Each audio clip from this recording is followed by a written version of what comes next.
Okay, in this short video we're going to show you how to remove the side panel, the two side panels from your Flair. So it'd be this side panel here and this side panel here. Okay, we've moved around to the back of the Flair. We're going to go ahead and remove this Phillips head, this Phillips head, this Phillips head, this Phillips head, and this Phillips head. So there's 5 screws here on the corner to remove the side panel. You do not have to remove these Phillips heads that are on the back panel here, just these 5 that are on the side panel, and you'll do the same for the other side. Okay, we've moved around the front of the Flair. Now that we've removed these 5 Phillips head screws from the side panel, go ahead and open your drawer just a little bit. It'll allow you access to hold on to this. You want to just kind of pull this out and then wiggle it, and it'll come up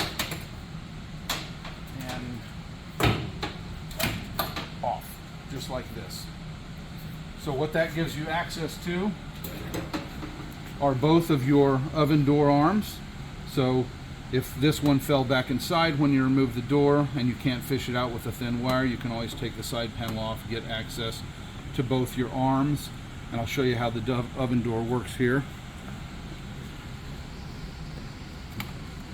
You can see kind of the action of the arms there. Typically, this one, when you undo the oven door, if you don't have a clip on it or have taped it up, it'll swing back in there behind the panel and disappear, leaving you with just the upper arm. So you either have to fish that out using a thin wire here, or you can remove the side panel and very easily get to the arm. This is the same for both sides of the Flair, same 5 Phillips head screws, same thing. One other thing I'll point out is sometimes this panel will be loose right here. Kind of come look over here. Sometimes this will be loose and float and move around, so when you're reinstalling your panel, you want to make sure this is all flush here. And if you look at the other side, you can see there are no gaps here or here. So these panels sometimes come unglued and sort of float. Just make sure that you're looking good there. One thing you may encounter when putting your side panel back on that's a little tricky is there's a black piece that this piece right here. I don't know if you can see this lip that goes between the glass. This part of your side panel needs to slip back between here. If you look on the other side, you'll see there's no gap right here.